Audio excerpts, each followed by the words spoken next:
Hello বন্ধুরা, welcome to my channel হাসি সাহা শিক্ষার আলো। আমার চ্যানেলে সবাইকে স্বাগত। আজকে আমি তোমাদের দেখো ক্লাস 10 বাংলা চ্যাপ্টার থেকে কিছু প্রশ্ন লিখেছি আর কবিতা গল্পগুলোকে পড়ে দিচ্ছি, দেখো ভালো করে, তাছাড়া বুঝতে পারবে না। আজকে হবে আয় আয় বেঁধে বেঁধে থাকি, আয় আরও বেঁধে বেঁধে থাকি। আগের ভিডিওতে আগেরগুলো হয়ে গেছে, দেখে নিও। এর আগেও দিয়ে দিয়েছি কোশ্চেন অ্যান্সার, ওইগুলো দেখো, ডেসক্রিপশান বক্সে দেওয়া আছে। দেখো, আয় আরও বেঁধে বেঁধে থাকি, শঙ্খ ঘোষ আমাদের ডান পাশে, আমাদের বাঁয়ে গিরিখাত, আমাদের মাথায় বোমারু, পায়ের হিমানি বান।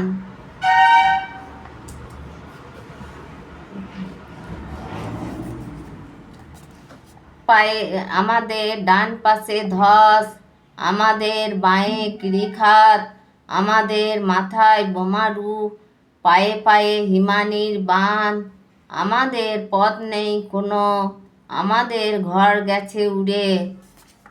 তারপরে দেখো, আমাদের শিশুদের শব ছড়ানো রয়েছে কাছে দূরে, আমরাও তবে এইভাবে এই মুহূর্তে মরে যাব নাকি?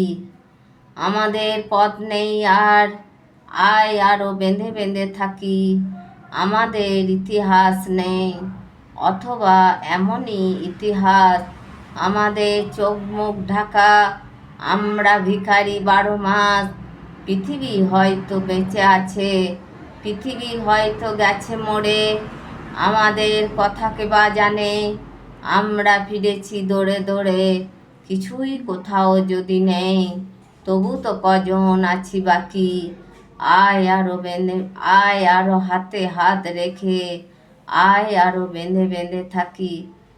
এটা ভালো করে পড়তে হবে অনেকবার। তারপর বস্তু সারসংক্ষেপ দেখো, এটা কি বলেছে? আমাদের ডান পাশে ধস, আমাদের বাঁয়ে গিরিখাত, আমাদের মাথায় বোমারু, পায়ে পায়ে হিমানির বাঁধ, আমাদের পথ নেই, আমাদের ঘর গেছে, আমাদের ঘর গেছে উড়ে। সাধারণ মানুষ আজ এক ভয়াবহ প্রতিকূল পরিস্থিতির শিকার। সাম্রাজ্যবাদী শাসক, তাদের অনুগত বিভিন্ন অশুভ শক্তি নিজেদের স্বার্থ চরিতার্থ করতে গিয়ে এক সামাজিক অস্থিরতার জন্ম দিয়েছে। তাই মানুষের চারিদিকে আজ নানা বিপন্নতা, মানুষ বড় অসহায়, তার বেঁচে থাকার যেন কোনো পথ নেই। এত হতাশার মাঝে বাঁচার একটাই পথ, তা হলো সংবদ্ধতা।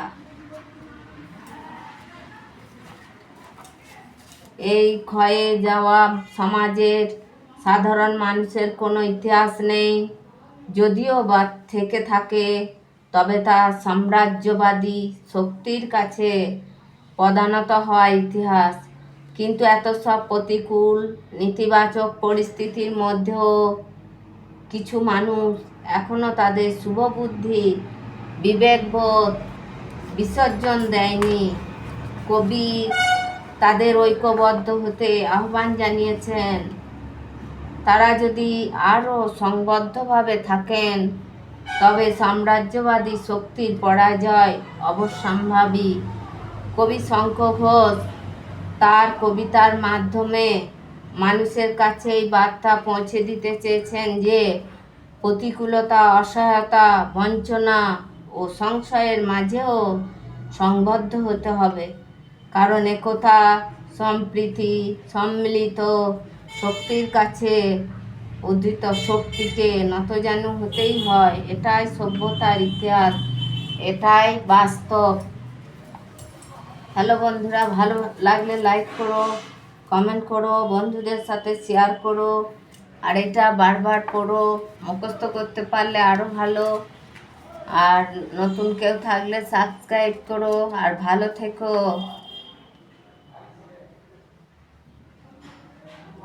আর এই প্রশ্নগুলো করবে,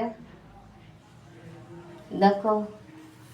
আয় আরও বেঁধে বেঁধে থাকি শঙ্খ ঘোষ, আমাদের পথ নেই আর, তাহলে আমাদের করণীয় কি? 1 নম্বরে প্রশ্ন। ছড়ানো রয়েছে কাছে দূরে, কি ছড়ানো রয়েছে?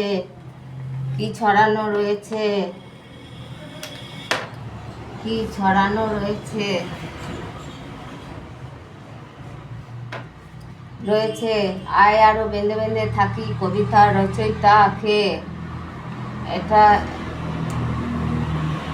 1 নম্বরে প্রশ্ন। তারপরে আমাদের ইতিহাস নেই, কে কেন এ কথা বলেছেন? আমরা ভিখারি 12 মাস, আমরা বলতে কারা? ভিখারি শব্দ বলে কবি কি বোঝাতে চেয়েছেন? এটা 3 নম্বরে প্রশ্ন। আমরাও তবে এইভাবে এই মুহূর্তে মরে যাব নাকি এমনটা মনে হচ্ছে কেন? এটা 5 নম্বরে প্রশ্ন। আয় আরও বেঁধে বেঁধে থাকি কবিতার বিষয়বস্তু সংক্ষেপে লেখো। এটা 5 নম্বরের কোশ্চেন।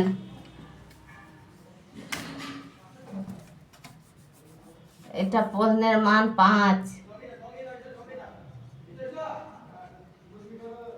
প্রশ্নের মান 5।